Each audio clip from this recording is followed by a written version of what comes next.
اس بات کا اہتمام تو یہ ہے، شریعت تو یہی کہتی ہے کہ ہر اولاد کے ساتھ ایک جیسا معاملہ حتی الامکان۔ ایک دل میں طبعی کسی سے لگاؤ ہوتا ہے، وہ ایک فطرتی بات ہے، لیکن ظاہری طور پہ سب کے ساتھ سلوک یکساں ہو۔ اس کی برکت یہ ہوتی ہے کہ بچوں میں پھر آپس میں حسد، کینہ اور ایک دوسرے کے لیے نفرت نہیں ہوتی، سب کے ساتھ یکساں سلوک ہو۔ وہ قدرتی بات ہے، جس کا رویہ شاندار ہو، احترام زیادہ ہو تو دل میں وہ زیادہ گر جاتا ہے۔ لیکن ماں باپ اپنے بچوں کی حفاظت کی خاطر، تربیت کی خاطر، ان کی تعلیم کی خاطر حتی الامکان سب کے ساتھ ان کا سلوک یکساں ہو، حتی الامکان۔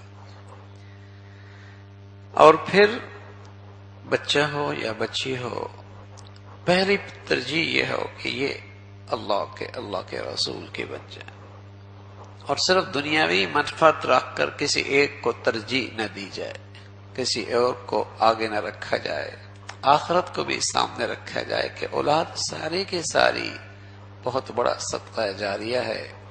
اور خصوصاً بچیاں جو ہمارے معاشرے میں بوجھ سمجھی جاتی ہیں، ہاں، اور بوجھ بھی آج ہمارے معاشرتی زندگی کے رسم و رواج نے بنا دیا ہے، اس لیے کہ جن کے ہاں بچیاں ہو گئیں تو مطلب یہ ہوتا ہے کہ اب ساری زندگی کا خرچہ ماں باپ پر ہی ہے، بس سب کچھ انہوں نے کرنا ہے۔ سب یہ نہیں کہ بچی کو بھیج دیا، نا پھر اس کے بعد بھی سارے خرچے اسی گھر پر ہیں۔ یہ بھی ہماری معاشرتی کمزوریاں ہیں۔ حالانکہ شریعت نے اس معاملے میں ان پہ اتنا بوجھ نہیں رکھا، لیکن معاشرے نے، سوسائٹی نے اس میں رسم و رواج باندھ دیے اور ایسے پاؤں کی جسے کہیں کہ بیڑیاں بنا دی کہ اور ہمارے معاشرے میں یہ بچیاں بوجھ بننے لگ گئی۔ وہ تو ہمارے اپنا کیا کرایا ہے، ورنہ شریعت اس کی اجازت نہیں دیتی۔ جس کے گھر گئی ہے وہ ذمہ دار ہے، اور اس کی ذمہ داریاں ساری اس کے سپرد ہیں۔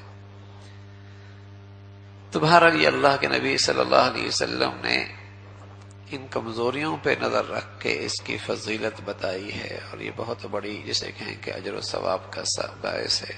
اللہ بھائی عمل کی توفیق نصیب فرمائے۔